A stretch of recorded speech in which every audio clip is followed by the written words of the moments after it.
末世降临前，我做的第一件事就是去小卖铺买了10瓶百草枯，然后一股脑的喝了下去。只因红雾降临，末世开启，全球规则发生异变，所有人都会根据自己喝下的最后一种液体觉醒异能。有人喝了珍珠奶茶，指尖化身加特林，每一颗珍珠都能炸毁半条街；有的人喝了蜜桃冰城，甜度满格，被他碰过的人都会跳甜蜜蜜；有的人喝了王小吉，能下火也能上火，一口痰吐出去比岩浆还烫。3分钟前，我来到位于大学城后街的小卖部里，挑了10个颜色各异的塑料瓶摆在柜台上。老板结账。小卖部的老板是个50多岁的中年男人，此刻他正死死地盯着柜台上的东西，嘴唇哆嗦着，半天说不出一句话。绿色的敌敌畏，黄色的百草枯，红色的杀虫灵，还有几瓶连牌子都叫不上来的强效除草剂和老鼠药，每一个瓶身上都印着一个触目惊心、让人头皮发麻的骷髅头标志。小伙子，你这是干啥？老板的声音都变了调。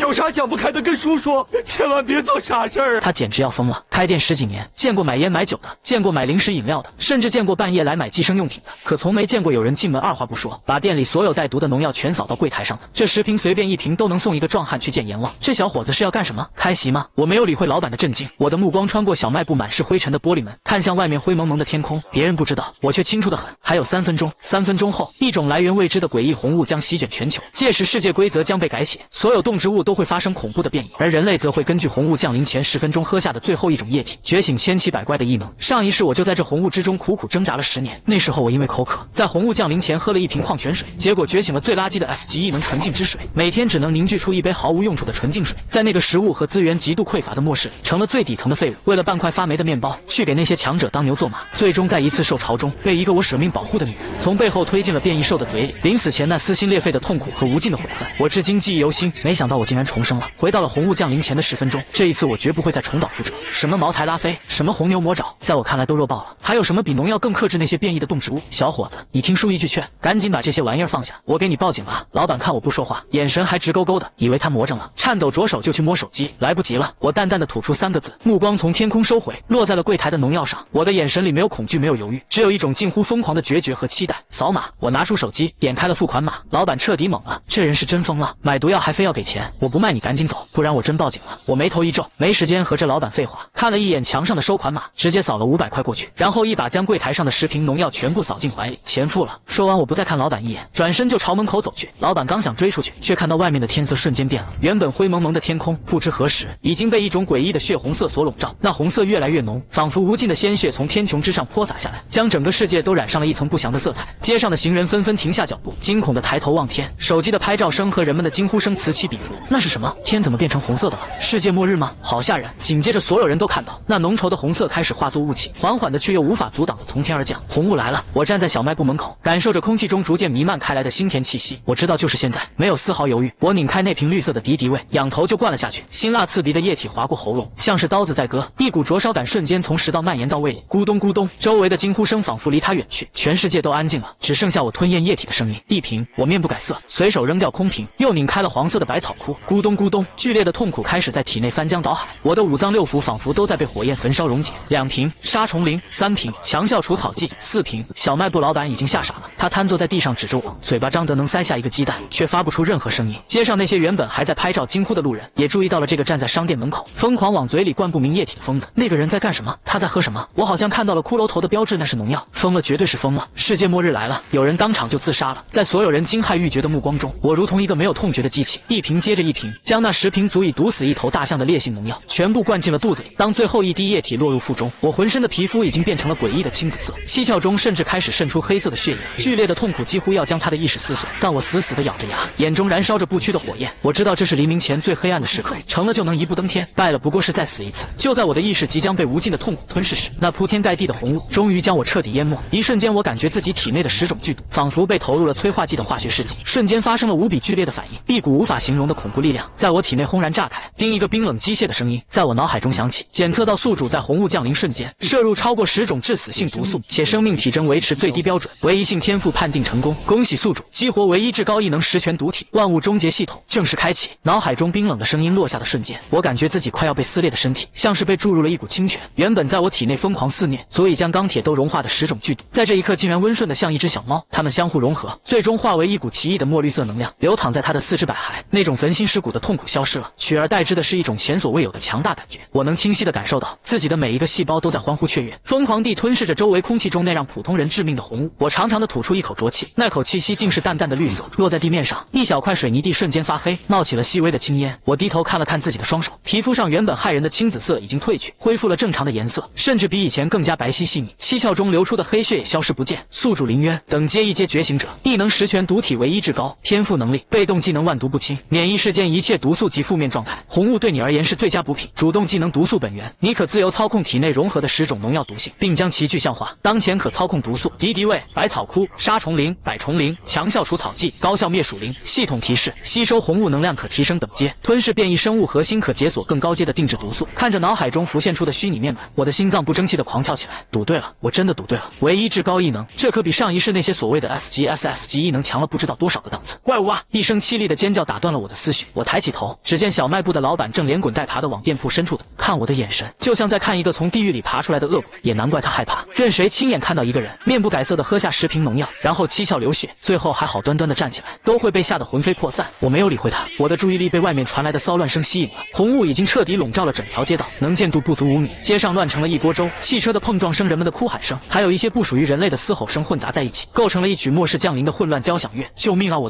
的手长出叶子了，哈哈哈！我能喷火，我是火神，滚开别碰我，我会放电。显然第一批觉醒者已经出现了。喵呜！一声凄厉的猫叫声响起，听起来却比老虎的咆哮还要凶猛。紧接着砰的一声巨响，小卖部的玻璃门被一个黑影撞得粉碎，一个体型堪比猎豹的巨大黑猫冲了进来，它浑身的毛发根根倒竖，一双眼睛闪烁着嗜血的红光，锋利的爪子在水泥地上划出刺耳的声响。小卖部老板吓得两眼一翻，直接晕了过去。异变种狂暴血猫，等级一阶初期，弱点神经系统脆弱。我的脑海中自动浮现出这只变异猫的信息，这就是末世的开端。曾经温顺的宠物，在红雾的催化下，变成了择人而噬的怪物。上一世不知道有多少人在末世初期，就是死在了这些最常见的变异动物手上。他弓起身子，喉咙里发出低沉的威胁声，下一秒后腿猛地发力，化作一道黑色的闪电，朝着我的喉咙扑了过来。那锋利的爪子足以轻易撕开钢板。面对这致命一击，我却连眼皮都没抬一下，只是缓缓地抬起右手，对着扑面而来的黑影轻轻地张开了嘴。呼，一口淡绿色的气息从我口中吹出，那气息看起来轻飘飘的，没有任何威力，但当那道黑色的闪电撞上这股气息的瞬间，却像是撞上了一堵无形的墙壁，猛地僵在了半空中。狂暴血猫脸上的狰狞和嗜血瞬间凝固，取而代之的是一种极度的恐惧和痛苦。它的身体开始剧烈的抽搐，黑色的毛发以肉眼可见的速度变得枯黄，然后脱落露出下面迅速腐烂的皮肤。仅仅2秒钟，这只凶悍的异阶变异兽甚至没能碰到我的衣角，就直挺挺地摔在了地上，化为了一滩冒着黑气的烂肉。秒杀，这就是十全毒体的威力。我甚至都没有动用任何一种具体的农药毒性，仅仅是呼出的一口融合了剧毒的本源气息，就足以秒杀同为一阶的变异兽。我走到那滩烂肉前，看到一颗指甲盖大小、散发着微弱红光的晶核，静静地躺在里面。这就是变异生物核心。我弯腰捡起晶核扔进嘴里，像吃糖豆一样嘎嘣嘎嘣地嚼碎了，一股精纯的能量顺着喉咙流下，滋养着我的身体。吞噬一阶初期变异核心，经验值加10。面板上，我的经验值从0-100变成了10-100，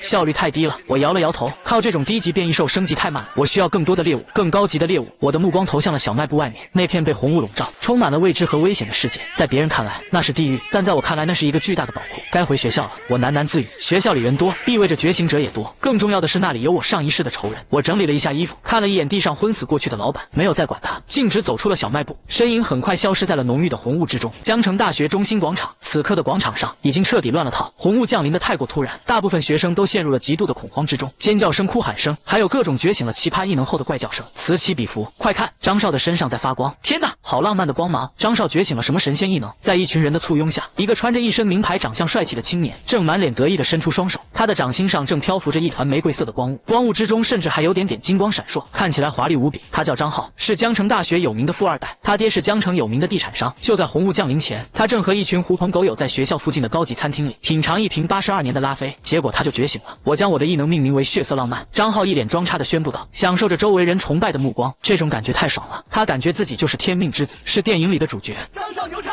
这异能一听就厉害了，跟在他身边的一群狗腿子立刻开始吹捧，一个穿着清凉、化着浓妆的女生更是直接抱住了张浩的胳膊，嗲声嗲气地说道：“张少，以后人家就靠你保护了，放心吧，跟着我保你吃香的喝辣的。”张浩哈哈大笑，心中充满了前所未有的满足感。就在这时，他眼角的余光瞥到了一个熟悉的身影，正从广场边缘不紧不慢地走过来。那人穿着一身洗得发白的旧衣服，神情冷漠，与周围慌乱的人群格格不入。哟，这不是林渊吗？张浩的笑声停了下来，取而代之的是一脸的轻蔑和嘲弄。他对我非常熟悉，我是学校里有名的穷鬼，靠着助学金和勤工俭学度日，偏偏学习成绩还比他好，抢了他好几次奖学金，让他一直怀恨在心。怎么看你这穷酸样，红雾来之前不会是在喝白开水吧？觉醒了什么啊？无限续杯吗？哈哈哈！张浩肆无忌惮地嘲笑着，他身边的狗腿子们也跟着哄堂大笑。我脚步未停，甚至连看都没看他一眼，仿佛他只是一团空气。这种彻底的无视，让张浩感觉自己一拳打在了棉花上，脸上的笑容瞬间僵住了。一个穷鬼，死到临头了还敢在我面前装清高？魏凌渊，老子跟你说话呢，你聋了？张浩脸色一沉，呵斥道。我终于停下脚步，转过头，用一种看白痴的眼神看着他。有事？淡淡的2个字，却带着一种说不出的压迫感。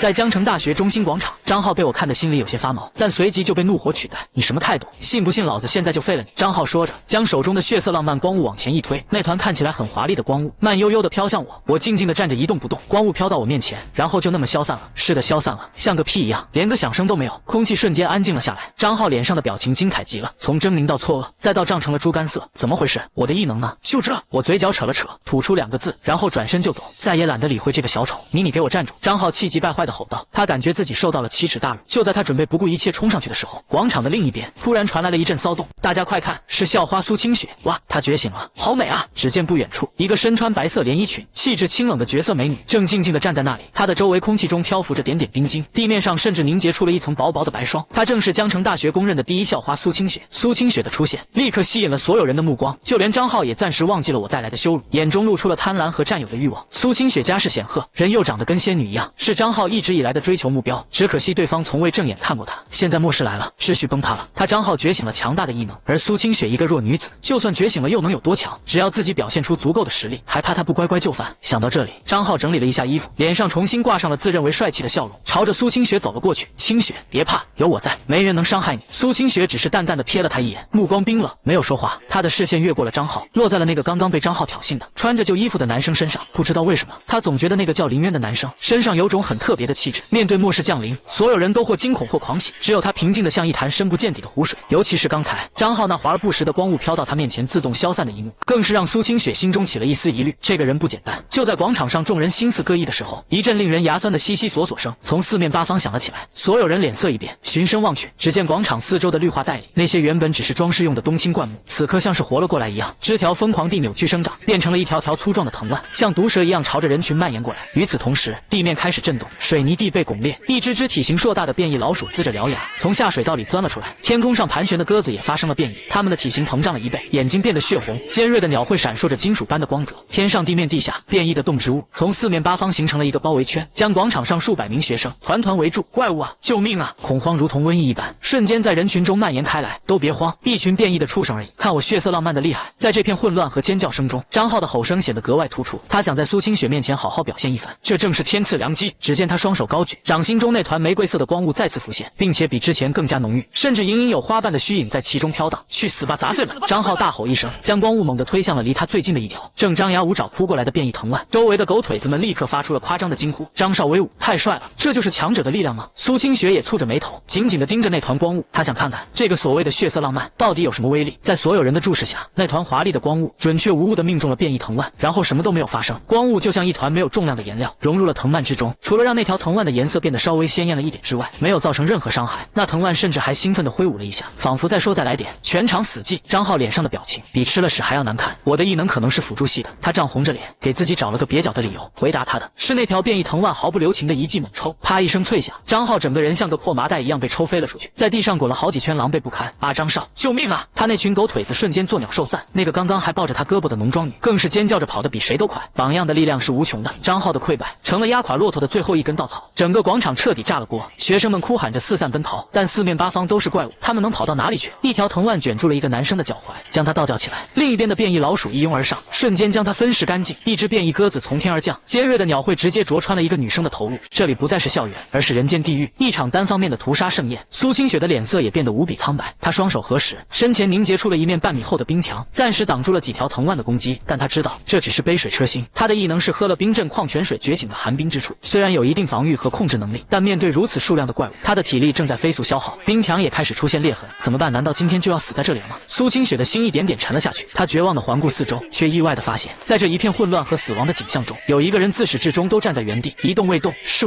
我就像风暴中的礁石，任凭周围血肉横飞，哭喊震天。我的脸上依旧是那副波澜不惊的冷漠表情，仿佛眼前这场屠杀在我看来不过是一场无聊的闹剧。就在这时，一条比水桶还粗的变异藤蔓和3只饿狼大小的变异老鼠同时发现了我这个美味的猎物，从3个方向朝他猛扑过去。小心！苏清雪下意识地惊呼出声，然而我只是淡淡地瞥了一眼那些向他冲来的怪物，然后我做做出了一个让所有人，包括苏清雪都毕生难忘的动作。我打了个嗝，一声轻响，一股肉眼可见的淡淡的绿色气流从我口中飘散出来，像涟漪一样迅速朝着四周扩散开去。这股气流无声无息，看起来没有任何杀伤力，但诡异的一幕发生了。那条气势汹汹的变异藤蔓在接触到绿色气流的瞬间，仿佛被按下了快进键的枯萎植物，翠绿的颜色迅速褪去，变得焦黄干枯，最后哗啦一声碎成了一地的粉末。那3只凶神恶煞的变异老鼠也是同样的下场，它们在冲锋的半途中身体猛地僵住，然后就像被抽干了所有生命力一样飞速的干瘪下去，最后变成了3具恶心的干尸摔在地上。这还没完，那股淡绿色的毒物扩散的速度越来越快，范围越来越大，所过之处万物凋零。那些疯狂攻击学生的变异藤蔓只要被毒物沾染上一点，就立刻步上后尘化为飞灰。那些在地上横冲直撞的变异鼠群成片成片的倒下，口吐白沫瞬间毙命，就连天上那些盘旋的变异鸽子也像是下饺子一样扑簌簌的往下掉。整个过程不到10秒钟，刚刚还如同地狱一般怪物横行的中心广场瞬间变得死寂一片，除了满地的尸体和灰烬，再也看不到一个活着的怪物。所有幸存的学生都呆若木鸡地站在原地，张大着嘴巴看着那个站在广场中央如同神魔一般的身影。刚才发生了什么？他只是打了个嗝，然后兽巢就全灭了。那个被抽飞的张浩正被一只变异狗撵得满地乱窜，那狗追到一半吸入了一丝毒物，当场翻着白眼倒地抽搐，一命呜呼。张浩停下脚步回头看着这一幕，裤裆一热，他竟然被吓尿了。苏清雪身前的冰墙咔嚓一声碎裂，他也顾不上了，他那双一向冰冷如霜的美眸中此刻写满了震撼和一种难以言喻的异彩。他死死地盯着我，心脏不受控制地狂跳起来。这个男人到底是什么怪物？全场死寂，所有人都像是被施了定身术，一个个僵在原地，目光死死地汇聚在广场中心。我只是站在那里，甚至连姿势都没换一下，就那么平静地站着。可是在所有人眼中，我此刻的身影比刚才那些择人而噬的怪物加起来还要恐怖100倍。那到底是什么能力？打个嗝，一个嗝就把天上地下，把那些把他们逼入绝境、肆意屠杀的变异兽巢给秒杀了。一个幸存的男生腿一软，扑通一声跪在了地上。他看着我的背影，眼神里充满了恐惧和敬畏，嘴唇哆嗦着喃喃自语：神仙下凡了吗？魔鬼他一定是魔鬼。另一个女生则吓得连连后退，脸色惨白如纸。无论是神是魔，此刻的我在他们眼中都已经超出了人类的范畴。张浩的裤裆湿了一大片，可他已经完全顾不上了。他瘫坐在地上，脑子里一片空白。他刚才还想废了这个人，一股比死亡更强烈的恐惧感瞬间攥住了他的心脏。他感觉自己就像一个在巨龙面前耀武扬威的蚂蚁，可笑到了极点。和别人不同，苏清雪的震惊过后，心中涌起的却是惊涛骇浪。他比任何人都清楚刚才那一瞬间发生了什么。苏清雪看着我，嘴唇动了动，想说些什么，却发现自己的喉咙干涩的厉害。她作为江城大学的第一校花，苏氏集团的千金，从小到大都是众星捧月，被无数人追捧讨好。她习惯了高高在上，习惯了对所有人都冷若冰霜。可现在她知道自己所有的骄傲，所有的光环，在这个男人面前一文不值。就在这时，我动了，我没有理会周围那些或恐惧或敬畏的目光，只是自顾自地走到一具比较完整的变异老鼠干尸前，用脚尖踢了踢，哗啦，干尸碎成了一堆粉末，一颗指甲盖大小，散发着微弱红光的金盒露了出来。我弯腰捡起金盒，看也不看，直接扔进了嘴里。嘎嘣，清脆的咀嚼声在这死寂的广场上清晰地传到每一个人耳朵里。他在吃什么？吃怪物身体里的东西。所有人都看傻了，这个男人的行为已经完全超出了他们的认知，我却没管那么多。他能感觉到一股股精纯的能量顺着喉咙流下，经验值在飞速上涨。吞噬一阶初期变异核心，经验值加10；吞噬一阶初期变异核心，经验值加10。我就像一个勤劳的农夫，在自己的田地里收割庄稼，一连捡了10几颗金盒吞下，面板上的经验值飞速的从1100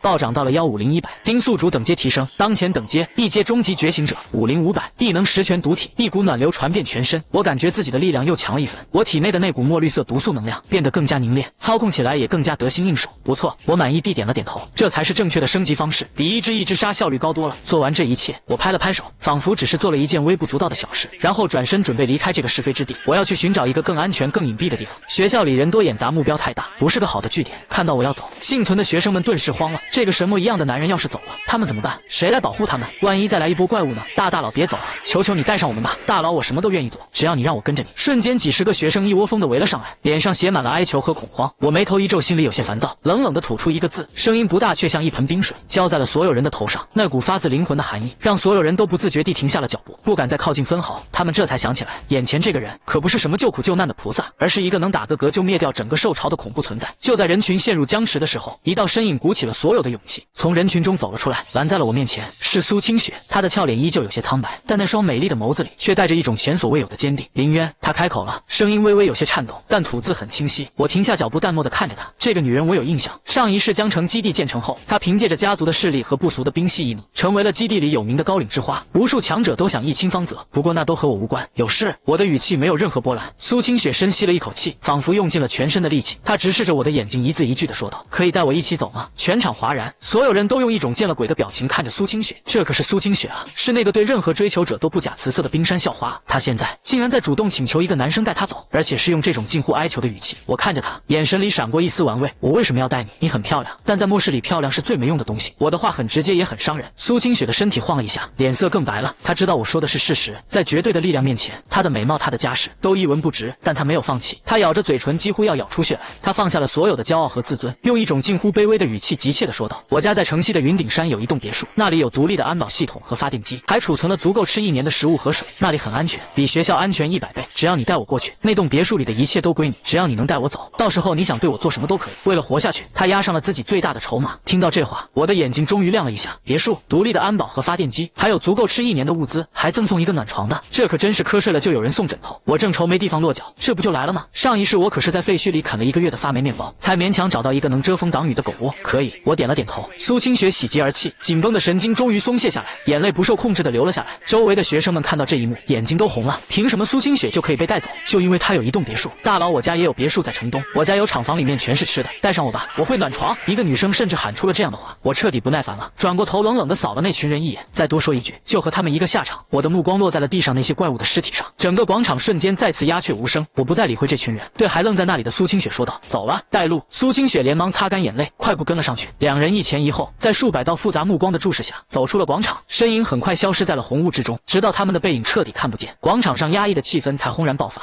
这个世界到底怎么了？强者就可以为所欲为吗？我们也去找物资，去找车，我们自己走。人群再次陷入了混乱，但这一次是为了生存而产生的混乱。而瘫坐在地上的张浩看着我离去的方向，眼神里充满了怨毒和嫉妒。我苏清雪，你们给我等着！这个仇我张浩记下了。离开了中心广场，红雾似乎变得更加浓郁了，能见度不足3米，空气中弥漫着一股铁锈和腐烂混合的怪物，让人闻之欲呕。苏清雪紧紧地跟在我身后，大气都不敢喘一口，周围不时传来凄厉的惨叫和怪物的嘶吼，每一次都让她心惊肉跳，下意识地向我靠近一些。而走在前面的我，却像是饭后散步一样，脚步不紧不慢，神情没有丝毫变化。这种极致的冷静让苏清雪感到了一丝心安，但更多的是一种莫名的距离感。她感觉自己和我根本就不像是活在同一个世界的人。我们要去哪找车？苏清雪小声地问道，打破了沉默。教职工停车场。我头也不回地说道，那里是离他们最近的停车场，而且教职工的车一般都比学生的要好一些，可是那边肯定也有很多怪物。苏清雪有些担心，有怪物才好。我淡淡地回了一句。苏清雪愣了一下，随即明白了我的意思，有怪物就意味着有晶核，有经验值。这个男人竟然把那些足以让普通人吓破胆的怪物当成了升级的经验包，这是何等的自信和强大。两人沉默地穿行在混乱的校园里，一路上我们看到了太多惨烈的景象，被藤蔓缠绕吊在树上，已经被啃食的只剩下骨架的尸体，被几只变异野狗分食的人，还有一些觉醒了异能却因为控制不好力量，反而把自己弄得半死不活的倒霉蛋。整个校园已经彻底沦为人间炼狱。苏清雪脸色发白，有好几次都忍不住想吐，但都强行忍住了。她知道从今天起她必须适应这一切。很快我们就来到了教职工停车场，和我们预想的一样，这里同样乱成了一锅粥。10几只体型堪比野猪的变异老鼠正在疯狂地撕咬着停车场的车辆，坚硬的铁皮在它们锋利的牙齿下就像纸糊的一样被轻易撕开。一些想要开车逃离的教职工刚一露头，就被这群变异鼠群一拥而上，瞬间化为一堆碎肉。滋滋，鼠群发现了我和苏清雪这2个新的猎物，立刻放弃了那些没有生命的铁疙瘩，通红的眼睛里闪烁着嗜血的光芒，朝我们冲了过来。苏清雪吓得花容失色，下意识的就要凝聚冰墙，然而我只是随意的抬起了手，一声轻响，一缕比发丝还要细的墨绿色毒气从我指尖弹出，瞬间融入了前方的红雾之中。下一秒，那些气势汹汹冲过来的变异鼠群就像是喝醉了酒一样，一个个东倒西歪，跑着跑着就扑通扑通的栽倒在地，四肢抽搐了几下就再也没了动静。又是秒杀，甚至比在广场上那次更加轻松写意。苏清雪已经不知道该用什么表情来面对这一切了，她只感觉自己的大脑一片空白。对于我的强大，她已经彻底麻木了。我没理会她的震惊，径直走到鼠尸堆里，熟练的用脚踢开尸体，捡起一颗颗晶核扔进嘴里，吞噬一阶初期变异核心，经验值加10；吞噬一阶中期变异核心，经验值加20。一连吞了10几颗，我的经验值又涨了一大截，距离下次升级又近了一步。走吧，挑辆车。我拍了拍手，对还愣在原地的苏清雪说道：“哦好。”苏清雪这才如梦初醒，连忙跟了上去。两人在停车场里转了一圈，我的目光最终锁定在一辆黑色的奔驰大 G 上。这车底盘高动力足，空间大，而且够硬，在末世里是代步工具的绝佳选择。就它了。我走到车前，发现车门锁着，钥匙也不在。我没有废话，直接抬起右手，食指轻轻在车窗玻璃上一划，哧啦一声轻响，足以抵挡锤子敲击的钢化玻璃，就像豆腐一样被我轻易地划开了一个大口子。我的指尖萦绕着一丝几乎看不见的墨绿色能量，这是十全毒体的能力之一，将剧毒能量高度凝聚，可以产生堪比强酸的腐蚀效果。苏清雪在旁边看得眼皮直跳，这个男人到底还有多少种匪夷所思的手段？我打开车门，坐进驾驶座，然后用同样的方法，在方向盘下的点火线路外壳上划开一个口子，熟练地把里面的电线扯出来，搭在一起，伴随着一阵引擎的轰鸣声，这辆奔驰大 G 成功启动。上车，我对车外的苏清雪说道。苏清雪连忙拉开副驾驶的门坐了进去，系好了安全带。我一脚油门，大 G发出一声咆哮，直接撞开停车场的栏杆，冲了出去。我们往西边开，出校门后，沿着云顶山公路一直走就到了。苏清雪小声地指着路，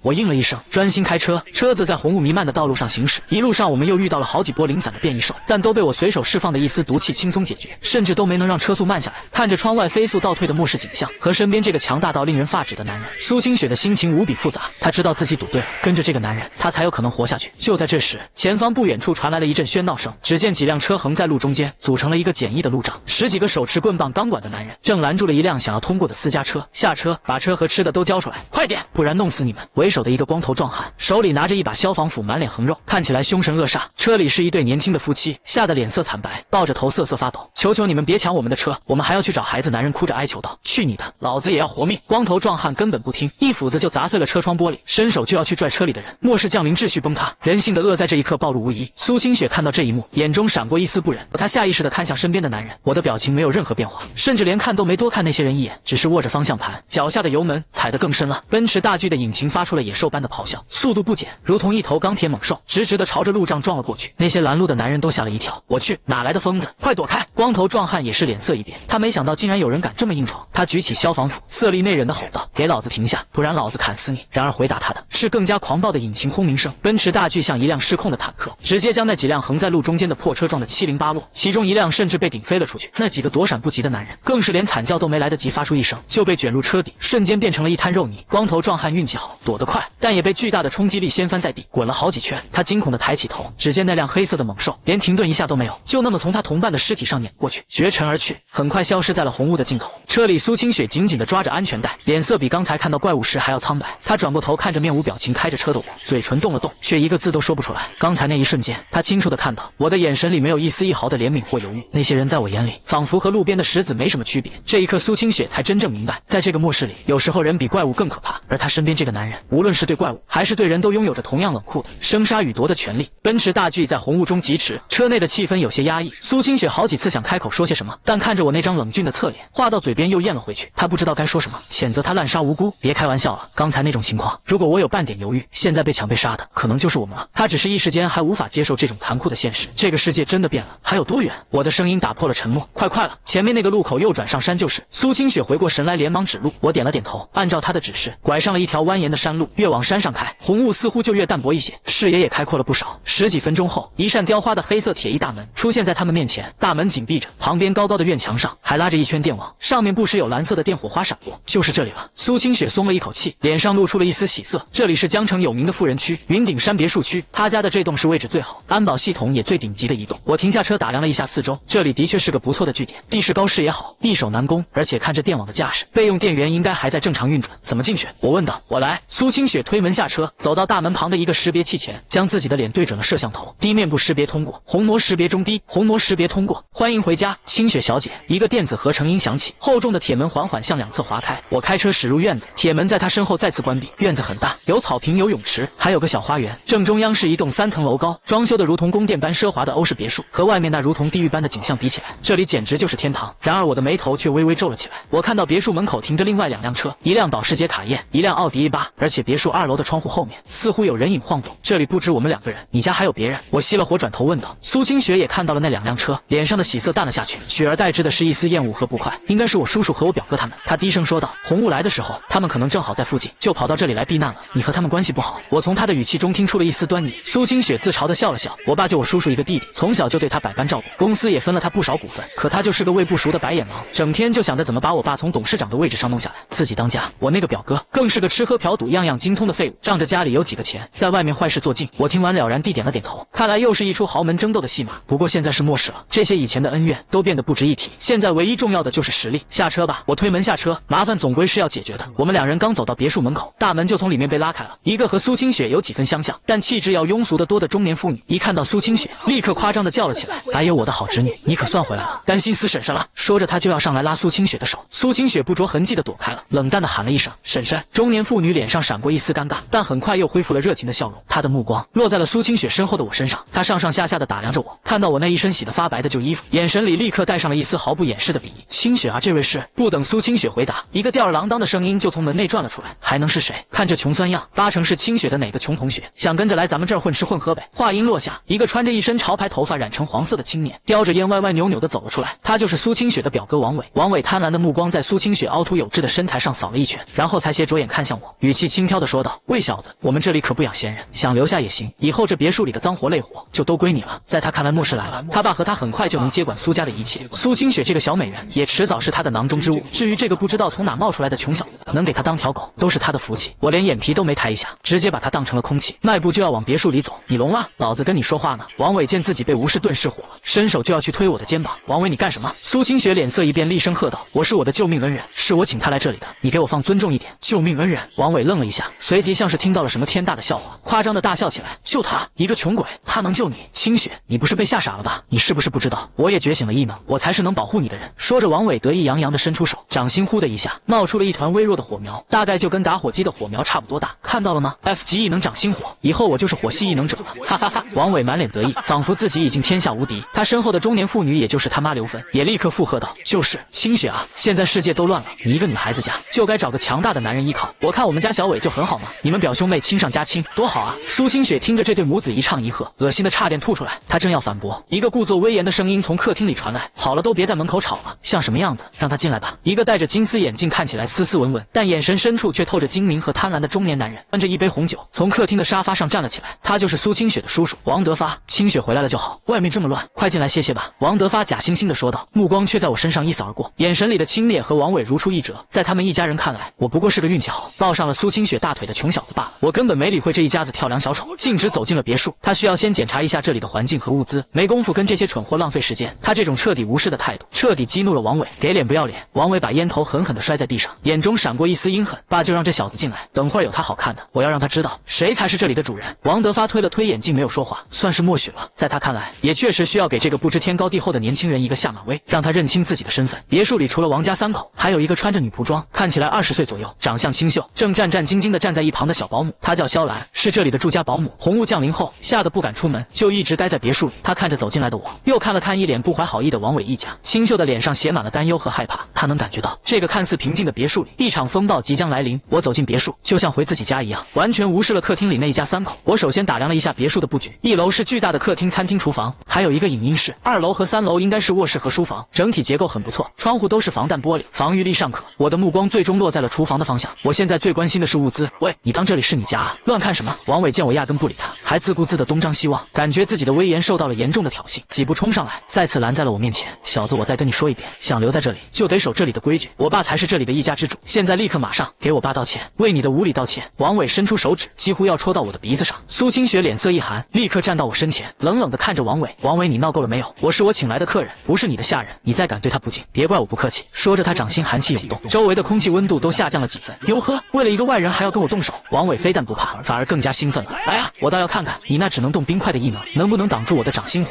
眼看两人就要动手，沙发上的王德发终于开口了：“小伟，住手！”他的声音不大，但王伟还是悻悻地收回了手，恶狠狠地瞪了我一眼。王德发放下酒杯，慢条斯理地站起身，走到我面前，摆出了一副长辈的姿态：“年轻人，我不管你以前和清雪是什么关系，但现在是末世，一切都和以前不一样了。”他推了推眼镜，语气带着一种施舍的意味：“我看你也是个普通人，在外面活下去不容易。这样吧，你既然是清雪的同学，我们也不能不管你，你就留下来帮我们做点杂物，打扫卫生，搬东西什么的，我们管你1日3餐，保证你在这里的安全，你看怎么样？”在他看来，这已经是天大的恩赐了，让一个穷小子住进上亿的别墅，还管吃管喝，上哪找这么好的事学？他老婆刘芬也立刻帮腔：“就是啊，年轻人要懂得感恩，要不是我们家兴善，你现在还在外面被怪物追着跑呢，还不快谢谢我老公！”站在一旁的小保姆萧兰紧张地攥着衣角，她觉得这一家人实在是太过分，人家明明是大小姐的救命恩人，他们怎么能这么对人家？苏清雪气得浑身发抖：“叔叔，你们太过分了，没有我根本回不来，你们就是这么对待我的救命恩人的吗？”清雪，话不能这么说。王德发摇了摇头，一脸的语重心长：“我们是在给他提供庇护，这本身就是一种报答了。末世里食物和安全才是最珍贵的，不是吗？”我从头到尾都没有说话，只是静静地听着。他看着眼前这一家子丑态百出的表演，就像在看一场蹩脚的猴戏。我算是看明白了，这一家人就是典型的欺软怕硬、自私自利的蠢货，跟他们讲道理是完全没有用的。对付这种人，只有一个办法，那就是让他们感到恐惧。直到王德发说完，我才终于有了反应。我抬起眼皮看了王伟一眼，淡淡的问道：“你说你觉醒了火系异能，怎么怕了？”王伟以为我是被自己的异能吓到，顿时又得意起来：“没错，老子就是尊贵的元素系异能者，识相的就赶紧跪下给老子磕头认错，不然老子一把火烧光你的头发。”我点了点头，然后我做了一个让所有人都没想到的动作，缓缓地抬起右手，对着王伟轻轻地吹了一口气，呼，和在广场上那次不同，这次我吹出的气息无色无味，肉眼完全看不见。你吹什么？王伟正要破口大骂，话说到一半，却突然卡住了，他的脸色瞬间变得惨白，额头上冒出了豆大的冷汗，一股无法形容的剧痛猛地从他肚子里传来，就像有无数把烧红的刀子在疯狂地搅动他的五脏六腑。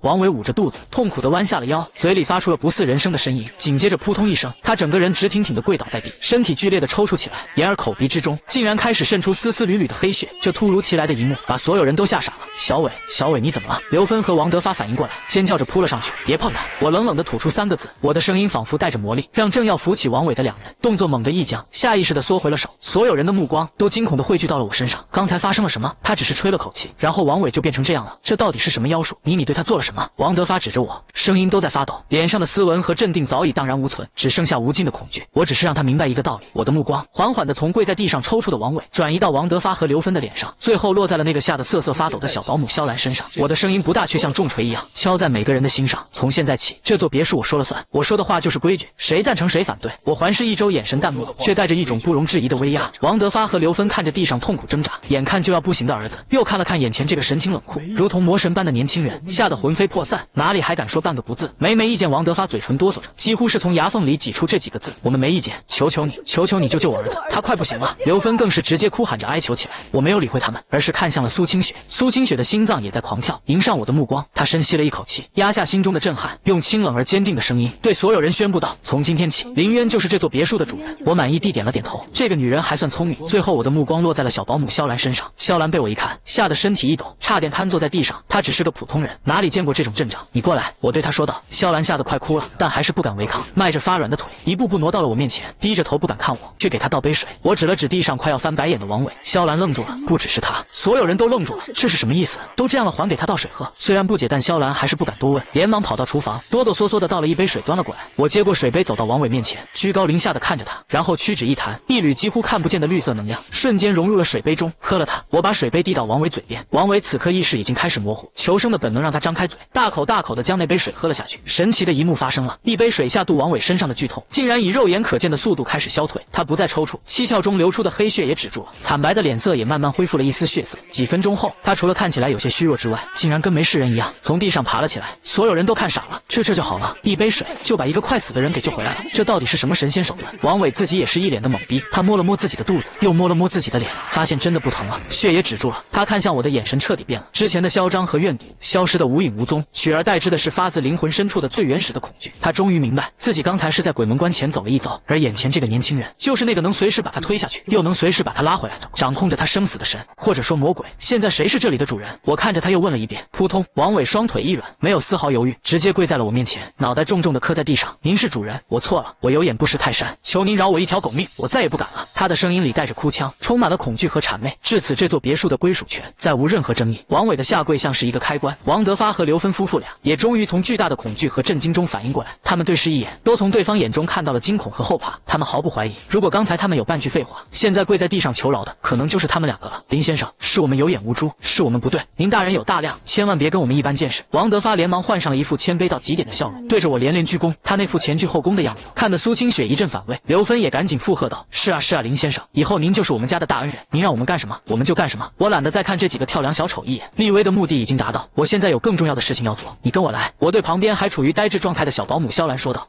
萧兰指了指自己，有些不知所措，带我去看储藏室和医疗室。好的，林先生，您跟我来。萧兰这才反应过来，连忙在前面带路。苏清雪也跟了上去，她也很好奇自己家的这栋别墅里到底储备了多少东西。王家3口被晾在原地面面相觑，大气都不敢出。王伟还跪在地上，直到我的身影消失在走廊拐角，他才敢偷偷抬起头，眼神复杂的看了一眼自己的父母，然后又飞快的低下了头。在萧兰的带领下，我和苏清雪首先来到了位于地下1层的储藏室，打开厚重的密码门，里面的景象让苏清雪都忍不住惊呼了一声，这哪里是储藏室，简直就是一个小型超市。几百平米的空间里，货架上整整齐齐的摆满了各种物资，真空包装的大米面粉堆成了小山，各种品牌的罐头、午餐肉、压缩饼干应有尽有，成箱的矿泉水和饮料码放得整整齐齐，甚至还有专门的冷库，里面存放着大量的冻肉和海鲜。我爸他居然准备了这么多东西，苏清雪都有些惊讶。他知道父亲有危机意识，喜欢囤积物资，但没想到会夸张到这种地步。这些东西都是老爷吩咐我定期采购和更换的。萧兰在一旁小声地解释道，老爷说有备无患，光是这些就足够10几个人吃上1年多了。我的眼睛亮了，太好了，有了这些物资，至少在很长一段时间内，他们都不需要为食物和水发愁了。这可比我上一世开局好太多了。上一世为了半块发霉的面包，我甚至要去和变异老鼠抢食。医疗室在哪？我压下心中的激动，继续问道。在2楼，林先生这边请。萧兰又带着他们来到了2楼的一个房间，这里被改造成了一个专业的家庭医疗室，各种常用的药品、绷带、消毒水一应俱全，甚至还有一些专业的手术器械和一台心电监护仪。太好了！苏清雪看到这些，比看到食物还要高兴。在末世里，药品和医疗资源有时候比食物更珍贵，一个小小的伤口感染都可能要了一个人的命。就在我检查药品的时候，医疗室的门被轻轻推开了，一个穿着白色衬衫和黑色长裤、身材高挑、气质知性的女人走了进来。她看起来30岁左右，长发盘在脑后，戴着一副无框眼镜，显得十分干练。她看到房间里的我和苏清雪，先是愣了一下，随即目光落在了苏清雪身上，露出一丝关切。清雪，你回来了，没事吧？秦姐，我没事。苏清雪看到她，也显得很高兴。你怎么会在这里？这个女人名叫秦月，是苏清雪父亲专门为她爷爷聘请的私人保健医生，毕业于国外顶尖的医学院，医术非常高明。红雾来的时候，我正好过来给老爷子做定期检查，结果就被困在这里了。秦月解释道，她的目光带着一丝探究，落在了我身上。她刚才在楼上已经听到了楼下的争吵和王伟的惨叫，她很清楚，这个看起来普普通通的年轻人绝对不简单。尤其是当她后来下楼，看到王德发一家人对这个年轻人那副畏惧如虎的样子时，她就更加确定了。秦姐，我给你介绍一下，这位是我的救命恩人。苏清雪介绍道。林先生你好。秦月主动伸出手，脸上带着职业化的微笑，她的手很漂亮，手指修长，保养得很好。我和她握了一下，入手一片柔软和微凉。你好。我点了点头。她的目光在秦月身上停留了2秒。这个女人很聪明也很冷静，从她出现到现在，面对自己这个危险人物，她的眼神里虽然有探究和警惕，但没有丝毫的恐惧。这种心理素质在末世里是相当难得的。更重要的是，她是个医生，一个经验丰富的医生，在团队里的价值不言而喻。你是医生？我直接问道。是的，我是清雪爷爷的私人保健医生。秦月坦然地回答。刚才楼下那个蠢货，你去看过了吗？我又问。秦月推了推眼镜，眼中闪过一丝异色。我看过了，他的生命体征很平稳，我检查不出任何问题。但是他顿了顿，看着我一字一句地说道，但是我在他的血液里检测到了一种我从未见过的结构极其复杂的未知毒素，那种毒素的活性非常高，却又诡异的和他体内的细胞保持着一种微妙的平衡。林先生能告诉我这是怎么回事吗？他的话让旁边的苏清雪和萧兰都倒吸了一口凉气，他竟然检查出来了。我的眼中也闪过一丝讶异，我没想到这个女人的医术和设备竟然能检测到她十全毒体的毒素残留，虽然只是最表层的一点信息，但也足以证明她的部分。看着秦月那双充满求知欲和探究的眼睛，我嘴角扯了扯，想知道。秦月毫不犹豫地点头，那就跟着我。我淡淡地说道，活得久了，你自然就知道了。这句没头没脑的话让秦月愣住了，但他很快就明白了我的意思，这是在向他发出邀请，一个选择题，是选择继续待在这个看似安全但内部矛盾重重、由一群蠢货主导的别墅里苟延残喘，还是选择跟着眼前这个神秘而强大但同样也充满了未知的危险男人去探寻这个末世的真相。秦月几乎没有任何犹豫，他扶了扶眼镜，镜片后的目光变得前所未有的明亮。好，他只说了一个字，但这个字代表着他的选择。他秦月正式加入了我的队伍，成为了这个末世庇护所里继苏清雪之后第2位核心成员。秦月的加入让我的心情很不错，一个顶级的医生，一个聪明的女人，在未来的作用甚至可能比一支小型军队还要大。我看人的眼光一向很准，这个秦月无论是身材还是长相都是极品。好了，现在我们来重新分配一下房间。我带着苏清雪、秦月和萧兰回到了客厅，王家3口还缩在沙发的一角，看到我回来一个个都紧张地站了起来。林先生，王德发挤出一个比哭还难看的笑容，我没有理他，径直走到主位沙发上坐下，翘起了2郎腿。这个位置刚才坐的是王德发，王德发眼皮跳了跳，但屁都不敢放一个。从今天起，这栋别墅我来分配。我的目光扫过众人，声音不大，但带着不容置疑的威严。3楼的主卧我住，苏清雪你住我对面那间，秦月你住苏清雪旁边那间，方便你看管医疗室。萧兰你还住你原来的房间。我3言2语就将最好的几个房间分配完毕。至于你们3个，我的目光落在了王家3口身上，3人顿时紧张的手心冒汗。别墅后面有个储藏杂物的工具间，你们3个以后就住那里。什么？刘芬一听立刻尖叫起来，住工具间？那地方又小又潮，怎么住人啊？不行，我不同意。他儿子王伟也一脸的不忿，但慑于我的恐怖没敢开口。王德发脸色也是一阵青一阵白，让他一个身家上亿的老板去住工具间，这比杀了他还难受。我的眼神瞬间冷了下来。你有意见？我只是淡淡的问了一句。刘芬被他看得心里一毛，想起了儿子刚才那副七窍流血的惨状，瞬间打了个哆嗦，后面的话全都咽了回去。没意见，他哆哆嗦嗦的说道。很好，我点了点头。现在去把你们的东西搬过去，我只给你们10分钟。王家3口哪里还敢有半句怨言，一个个垂头丧气，如同斗败的公鸡，灰溜溜的去收拾自己的东西。看着他们狼狈的背影，小保姆萧兰心里竟然涌起了一丝快意。这些天他可没少受这一家人的气，现在看到他们吃瘪，真是大快人心。他看向我的眼神也从单纯的恐惧多了一丝敬畏和崇拜。现在我们来说说第2件事。我等王家人离开后，对留下的苏清雪、秦月和萧兰说道。3女立刻正襟危坐，认真的听着。物资虽然这里的储备很丰富，但坐吃山空不是办法。从今天起，所有物资由我统一分配，实行配给制，任何人不得私自拿取，违者后果自负。我没问题。苏清雪第一个表态，我同意。秦月也点了点头，萧兰更是小鸡啄米似的连连点头。我听林先生的，很好，我很满意他们的态度。第3件事也是最重要的一件事。我的表情变得严肃起来。这个别墅只是我们暂时的据点，不是可以高枕无忧的养老院。外面的世界每时每刻都在变化，怪物在变强，幸存者也在变强。如果我们一直躲在这里，迟早会被淘汰，所以我们必须主动出击。主动出击？苏清雪愣了一下，你的意思是我们要出去猎杀怪物？没错，我点头。只有不断的战斗吞噬金河，才能提升我们的实力。你们两个都觉醒了异能，苏清雪是冰系，秦月你呢？秦月推了推眼镜，平静地说道：我喝的是一杯温水，觉醒的异能是治愈之手 F 级，可以加速伤口愈合，缓解疲劳，但效果很微弱，而且消耗很大，又是一个辅助系的，我倒是不意外。从明天开始，我会对你们进行训练。苏清雪，你的异能偏向控制和防御，但攻击性太弱。秦月，你的异能很实用，但你需要学会如何在战斗中保护自己。至于萧兰，我看向那个怯生生的小保姆。林先生，我只是个普通人，我什么都不会。萧兰紧张地说道。没关系，我摇了摇头，你负责后勤，管理好我们的物资，照顾好我们的生活起居，这也是团队里很重要的一环。听到自己不是个完全没用的人，萧兰的眼睛亮了一下，用力地点了点头。是林先生，我一定会努力做好的。看着眼前这三个风格各异但都姿色不俗的美女，我的心里升起了一丝异样的感觉。一个冰山校花，一个知性御姐，一个清纯女仆。上一世我像狗一样活了10年，连女人的手都没碰过，没想到这一世末世刚开始，自己身边就聚集了这样的阵容，这感觉还真不赖。就在这时，别墅外面突然传来了一阵令人牙酸的嘶吼声，其中还夹杂着几声枪响。众人脸色一变，连忙跑到窗边，只见别墅的院墙外，几只体型比之前见过的变异老鼠还要大上一圈，浑身长满骨刺的怪物正在疯狂地攻击着电网。电网上蓝光大作，将那些怪物电得滋哇乱叫，身上冒起阵阵黑烟，但他们悍不畏死，依旧疯狂地冲击着。而在不远处，一队穿着迷彩服、手持步枪的士兵正在和另外几只怪物交火，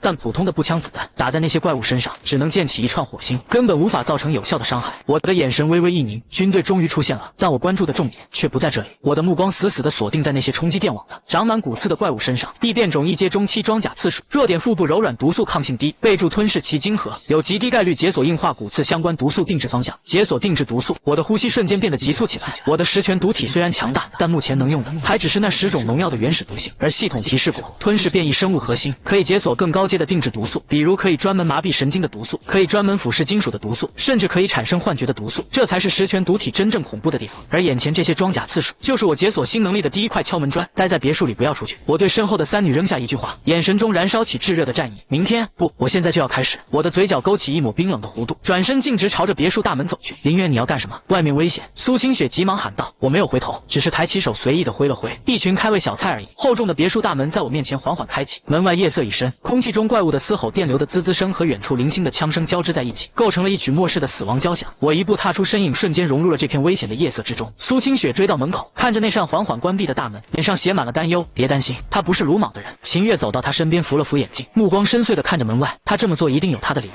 我们现在唯一能做的就是相信他。虽然嘴上这么说，但秦月的心里同样充满了震撼。这个男人竟然主动走进了那片被怪物和死亡笼罩的黑夜，他到底是自信还是自大？此时别墅院墙外，战斗已经进入了白热化。队长不行啊，子弹根本打不穿这些畜生的皮。一个年轻的士兵一边换着弹匣，一边对着通讯器焦急地吼道。他的手臂上有一道深可见骨的伤口，顶住，必须顶住，我们必须搞清楚这些富人区的情况，上面需要情报。通讯器里传来一个沉稳有力的声音。年轻士兵还想说什么，一只装甲刺鼠突然突破了火力网，化作一道黑影，朝着他猛扑过来。那闪烁着寒光的骨刺对准了他的喉咙，小心！旁边的战友发出一声惊呼，但已经来不及救援。年轻士兵瞳孔猛缩，脸上露出了绝望的表情。他才20岁，他不想死。就在这千钧一发之际，一声轻不可闻的声响从旁边的黑暗中传来。那只扑到半空中的装甲刺鼠身体猛地一僵，然后就像是断了线的风筝，直挺挺地摔在了地上，抽搐了2下就没了动静。年轻士兵愣住了，他的战友们也愣住了，所有人都看到了，在那只怪物摔落的地方，一缕几乎看不见的绿色烟气正袅袅升起，然后迅速消散在红雾里。刚才那是什么？不知道啊，好像有什么东西飞过去了。没等他们反应过来，更加诡异的一幕发生了。另外几只正在疯狂攻击士兵或者冲击电网的装甲刺鼠，也像是被按下了暂停键一样，一个个动作僵硬，然后接二连三的扑通扑通倒在了地上，口吐黑血，瞬间毙命。整个过程不到3秒钟，刚刚还让他们陷入苦战，甚至出现伤亡的怪物，就这么全死了。这支军队小队的所有士兵全都傻眼了，他们面面相觑，脸上写满了茫然和不可思议。什么情况？就在他们惊疑不定的时候，我从黑暗中走了出来，看都没看那些目瞪口呆的士兵，径直走到那些装甲刺鼠的尸体前，伸出脚在其中一只的腹部轻轻一划，那坚硬如铁，连子弹都打不穿的皮肉，就像纸糊的一样被轻易划开。我弯下腰，从里面掏出一颗比普通晶核要大上1圈，颜色也更加深邃的红色晶核。吞噬一阶中期变异核心装甲刺鼠，经验值25，检测到特殊基因片段硬化是否吸收。来了，我心中一喜，毫不犹豫地选择了是。吸收硬化基因片段成功，10拳毒体定制毒素列表开启。当前可定制方向：一神经毒素源自敌敌畏，可定制麻痹致幻剧痛等效果；2腐蚀毒素源自百草枯，可定制溶解血肉腐蚀金属等效果；3细胞凋亡毒素源自强效除草剂，可定制枯萎衰老生命力剥夺等效果；4基因破坏毒素新解锁，可定制硬化皮肤骨质增生基因崩溃等效果。看着脑海中出现的全新列表，我的心脏不争气的狂跳起来，这才是十全毒体的完全体。我不仅可以杀敌，甚至可以将敌人的能力转化为自己的毒素，比如这个基因破坏毒素，它完全可以定制出一种能让自己的皮肤在短时间内变得坚硬的毒素，这大大弥补了他自身防御力不足的短板。我压下心中的狂喜，继续收割晶核，一共7只装甲次数，他吸收了7次硬化基因片段，让这个定制方向的完成度达到了7，同时175点经验值入账，让我一阶终极的经验条瞬间过半。而那群士兵就这么眼睁睁地看着我，像个验尸官一样，把每一只怪物的尸体都剖开，从里面掏出零件，然后扔进嘴里，嘎嘣嘎嘣的嚼了。所有人都感觉自己的世界观在这一刻被彻底颠覆了。那个朋友，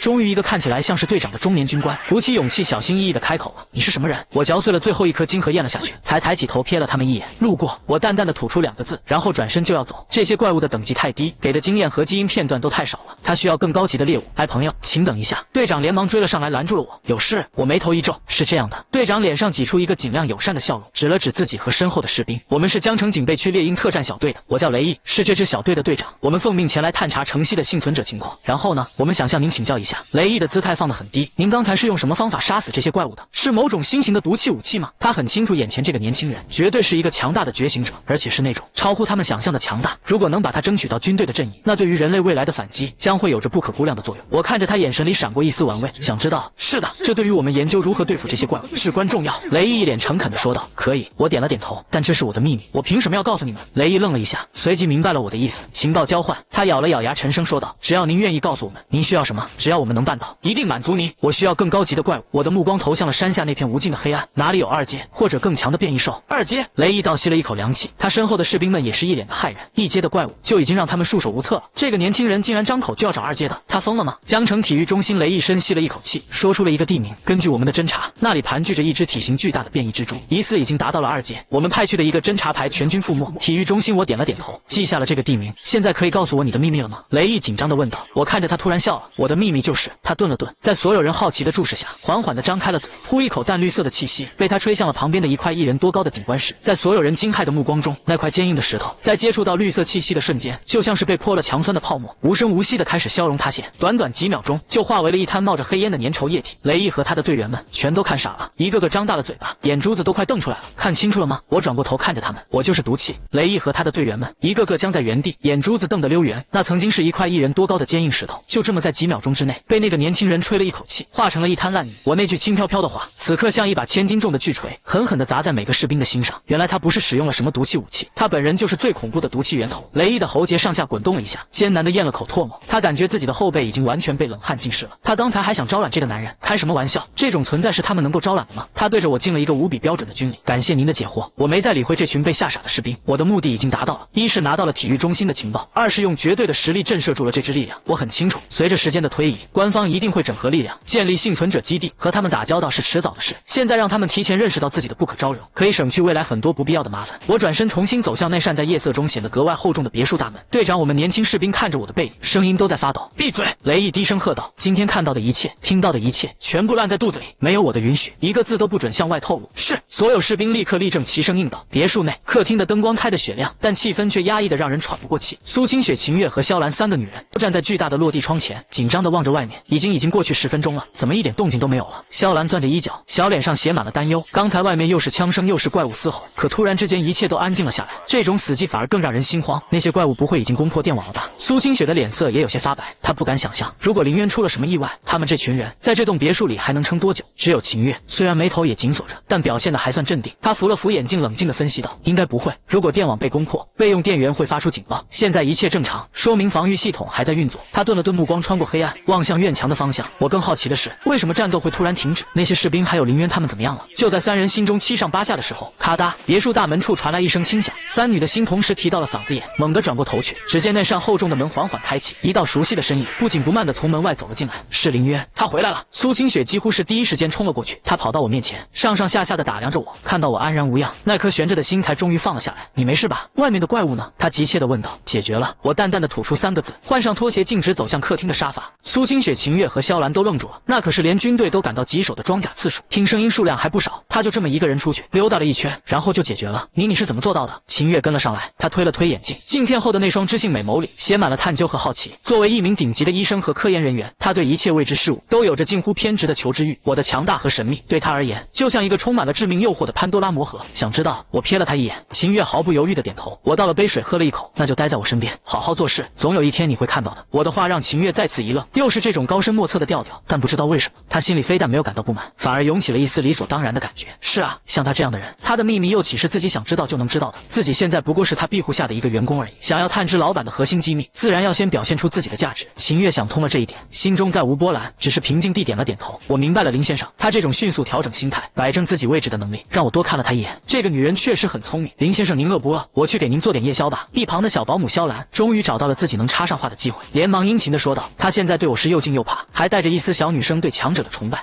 随便弄点，我确实感觉有点饿了。好的，您稍等。”肖兰立刻像只快活的小兔子，一溜烟地跑进了厨房。客厅里只剩下了我和苏清雪。苏清雪坐在我对面的沙发上，双手放在膝盖上，显得有些局促。她看着眼前这个男人，心情无比复杂。从下午在广场上被他所救，到跟着他一路来到这里，再到他弹指间镇压自己的叔叔一家，这短短的半天时间里，我带给他的震撼一次比一次强烈。他很清楚自己能坐在这里，享受着安全和温暖，而不是像外面那些人一样，在红雾中尖叫逃亡，被怪物啃食，全都仰仗于这个男人。可是他能为他做什么呢？他的美貌，我似乎对此并不在意。他的家世，在这末世里，苏氏集团的千金这个身份已经一文不值。他的异能 F 级的寒冰之处，在我那毁天灭地般的力量面前，可笑又可怜。一种前所未有的无力感和危机感涌上了苏清雪的心头。她害怕有一天自己失去了利用价值，会被这个冷酷的男人像扔掉一件垃圾一样毫不犹豫地抛弃。不绝不能那样。她看着我那张棱角分明的侧脸，那双深邃得看不见底的眼眸，一个从未有过的大胆到让她自己都脸红心跳的念头开始在心底疯狂地滋生，想要牢牢地抓住这个男人。光是成为他的手下是不够的，他必须成为他最亲近、最无可替代的人，哪怕需要付出他最宝贵的东西。厨房里很快传来了肖兰忙碌的声音，食物的香气渐渐飘散出来，给这个冰冷的别墅增添了一丝烟火气。客厅里，我的心思全都放在了刚刚解锁的定制毒素系统上，基因破坏毒素完成度期，可定制硬化皮肤、骨质增生、基因崩溃等效果。我闭上眼睛，心念一动，能清晰地看到自己体内那股融合了10种农药的墨绿色本源毒素中，分化出了一丝极其微小的、带着奇特基因序列的力量。这就是从装甲刺鼠晶核中吸收来的硬化基因片段。我尝试着操控这股力量，将其附着在自己的左手食指上。一种奇妙的感觉传来，我感觉自己食指的皮肤和骨骼正在发生着某种细微而迅速的改变。我睁开眼，伸出右手，用指甲在左手食指上用力划了一下，一声轻微的金铁交鸣声响起，我的右手指甲被崩得生疼，而左手食指的皮肤上连一道白印都没有留下。成了！我心中一喜，这还只是7的完成度，如果达到100，